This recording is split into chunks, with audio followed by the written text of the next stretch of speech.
ইয়ার 2023 চন্দ্রযান 3 এর successful landing একদিকে যেমন আমাদের মনের মধ্যে এক অসীম আনন্দের ঢেউ নিয়ে এসেছিল, অন্যদিকে আইসিসি মেন্স ক্রিকেট ওয়ার্ল্ড কাপে টিম ইন্ডিয়ার হার সমগ্র ভারতবাসীর মনে এক শোকের আভা ছড়িয়ে দিয়েছিল। নিউ পার্লামেন্টের উদ্বোধন একদিকে যেমন ভারতীয় রাজনীতিকে কলোনিয়াল লেগেসি থেকে বের করে ভারতীয় সংস্কৃতিতে রাঙিয়ে দিয়েছিল, অন্যদিকে মণিপুরের এথনিক ভায়োলেন্স এক বৈশাখী ঝড়ে পরিণত হয়েছিল। So hello friends, my name is Foyez Patra, welcome to my YouTube channel.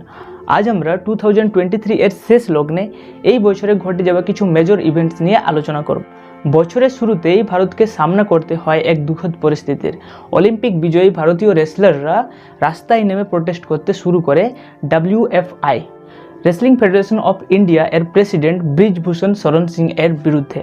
তাদের দাবি ছিল ব্রিজভূষণ শরণ সিং এর ওপর ইনভেস্টিগেশন করা হোক, কারণ ব্রিজভূষণ শরণ সিং এর ওপর সেক্সুয়াল হ্যারাসমেন্ট ও সেক্সুয়াল অ্যাসল্ট এর অভিযোগ করেন 7 জন মহিলা রেসলার্স, তাদের মধ্যে একজন নাবালিকাও ছিল। বাট এই ব্রিজভূষণ শরণ সিং এই সব এলিগেশনসকে অমান্য করে। এরপর স্পোর্টস মিনিস্ট্রি এই ঘটনার মধ্যে ইনভলভ হয়। একটি কমিটি গঠন করা হয় পুরো বিষয়টির ইনভেস্টিগেশন করার জন্য, এবং WFI এর নিউ প্রেসিডেন্টের ইলেকশনের কথাও বলা হয়। বাট ইলেকশন হতে 7 মাস সময় লাগে। এর মধ্যে কিন্তু প্রোটেস্ট কন্টিনিউ ছিল, কারণ রেসলাররা আমাদের সরকার যেভাবে রেসপন্ড করছিল তাতে খুশি ছিলেন না। ইভেন পুলিশ কমপ্লেন্টও ফাইল করা হয়েছিল না। শেষমেশ সুপ্রিম কোর্ট এই ঘটনার মধ্যে ইনভলভ হয়, দিল্লি পুলিশকে এফআইআর ফাইল করার আদেশ দেন। এরপর আমরা দেখেছি পুলিশ পার্সোনাল কিভাবে আমাদের রেসলার্সদের সাথে বিহেভ করছিল। ধীরে ধীরে পুরো ঘটনা গ্লোবালি ছড়িয়ে পড়ে। এত সব কিছু হওয়ার পরেও WFI এর নির্বাচনের দেরি হচ্ছে দেখে August 2023 the world wrestling body WFI K suspend করে এবং বলে নো ইলেকশন নো রিকগনিশন। তাই ডিসেম্বর 2023-তে নিউ প্রেসিডেন্ট ইলেক্ট হয় সঞ্জয় সিং। বাট সমস্যার সমাধান এখনও হয়নি, কারণ সঞ্জয় সিং অ্যান্ড ব্রিজভূষণ শরণ সিংয়ের মধ্যে সম্পর্ক খুব ভালো ছিল। তাই আবার রেসলাররা প্রোটেস্ট শুরু করে। তাদের দাবি ছিল একজন মহিলা প্রেসিডেন্টের। শেষমেশ কোনো উপায় না পেয়ে অলিম্পিক মেডেলিস্ট সাক্ষী মলিক রেসলিং ছাড়ার সিদ্ধান্ত নেয়। অন্যদিকে অলিম্পিক মেডেলিস্ট বজরং পুনিয়া তার পদ্মশ্রী অ্যাওয়ার্ড ফিরিয়ে দেয়, যার ফলে 3 দিনের মধ্যেই নবনির্বাচিত সঞ্জয় সিং প্রেসিডেন্টকে সাসপেন্ড করা হয়।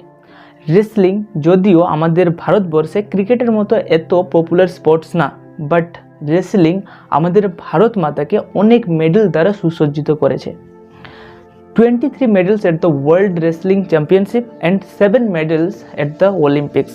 সবশেষে বলবো, আমাদের যারা ন্যাশনাল হিরো, যারা ইন্ডিয়াকে পুরো ওয়ার্ল্ডের কাছে রিপ্রেজেন্ট করছে, তাদের সিকিউরিটি, তাদের মর্যাদা রক্ষা করতে বা নির্ধারণ করতে আমাদের নিউ ইন্ডিয়া, মডার্ন ইন্ডিয়া তথা ডিজিটাল ইন্ডিয়ার 1 বছর সময় নেওয়াটা কতটা যুক্তিযুক্ত বলে তোমাদের মনে হয়, নিচে কমেন্ট করে জানাতে পারো। এছাড়া জানুয়ারি 2023-তে Odisha government 15th edition of men's FIH hockey world cup host করলো কলিঙ্গ স্টেডিয়াম ভুবনেশ্বর এবং রাউরকেলা এর বিরসা মুন্ডা ইন্টারন্যাশনাল হকি স্টেডিয়ামে। 13th to 29th জানুয়ারি এই ম্যাচ খেলা হলো। এই বছরের হকি চ্যাম্পিয়নশিপ হলো জার্মানি তার 3rd হকি চ্যাম্পিয়নশিপের খেতাব জিতল এবং রানার্স আপ ছিল বেলজিয়াম।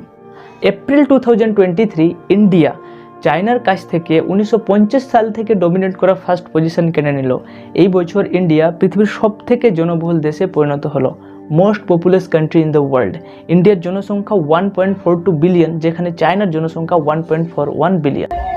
মে 2023 ভারতের জন্য অপেক্ষা করেছিল এক কঠিন প্রশ্ন, মণিপুর ভায়োলেন্স। মণিপুরে এই বছর যে ঘটনা ঘটলো সেটি সত্যি ভারতের জন্য খুব চিন্তার বিষয়, এবং সেই ঘটনার বিষয়ে খুব অল্প সময়ে আলোচনা করাটাও যুক্তিযুক্ত নয়, কারণ এই ঘটনা অনেক বেশি জটিল এবং এইখানে অনেক ঐতিহাসিক বিষয় জড়িয়ে রয়েছে। তবুও আমি সংক্ষেপে এর ওভারভিউ দেওয়ার চেষ্টা করছি। মণিপুরে যে হিংসা হলো সেই হিংসা মূলত হয়েছিল Naga and Kuki tribes and Meitei community, এই 2 সম্প্রদায়ের মধ্যে। যদি আমরা মণিপুরকে খুব ভালো করে লক্ষ্য করি তাহলে দেখবো মণিপুরের প্রায় 90% অঞ্চল হচ্ছে পাহাড়ি অঞ্চল এবং বাকি 10% অঞ্চল হচ্ছে উপত্যকা অঞ্চল।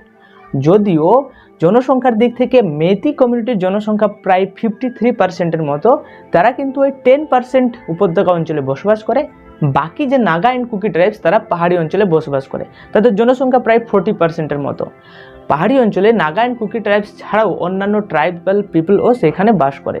পাহাড়ি অঞ্চলে বসবাসকারী ট্রাইবাল জনগণ অনেক আগে থেকেই অভিযোগ করতো যে মণিপুরের যত সুবিধা, যত বিকাশ সবই কিন্তু সেই মৈতি কমিউনিটি যেখানে বসবাস করে অর্থাৎ উপত্যকা অঞ্চলেই হয়ে থাকে। বাট রিসেন্ট যে ভায়োলেন্স সৃষ্টি হলো সেই ভায়োলেন্সের প্রধান কারণ ছিল মণিপুর হাইকোর্টের এক সাজেশন।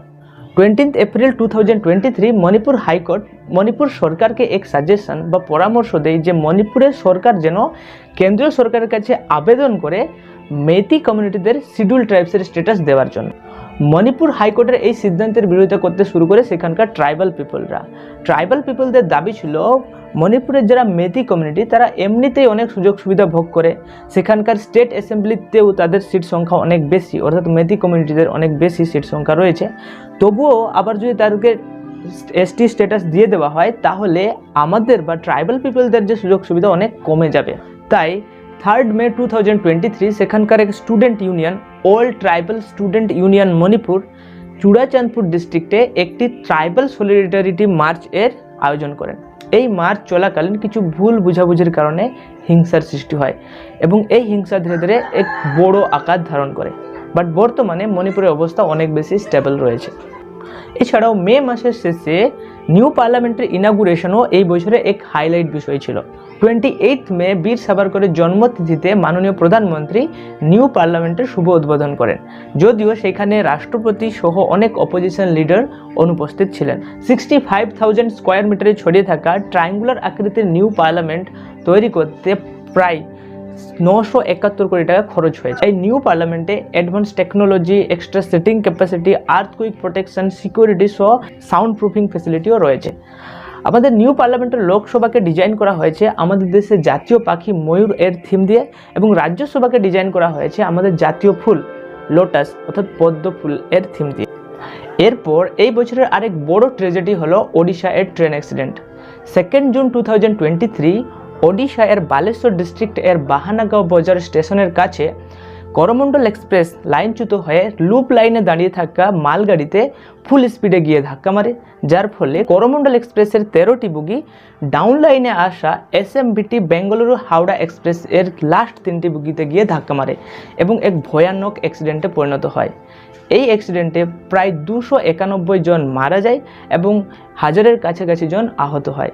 এই সময় বহু মানুষ বালেশ্বর, ভদ্রক, কটক এর বিভিন্ন হাসপাতালে স্বইচ্ছায় রক্তদান করে সেই ইনজিউর্ড ব্যক্তিদেরকে সাহায্য করেছিল।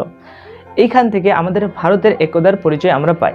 এরপর অগাস্ট, সেই অগাস্ট মাস যেটি ভারতের কাছে খুব প্রিয়, কারণ 15 অগাস্ট 1947 ভারত তার প্রথম স্বাধীন ভারতের পতাকা উত্তোলন করেছিল। আর 23 অগাস্ট 2023 ভারত তার জাতীয় পতাকা চাঁদের বুকে গিয়ে উত্তোলন করলো।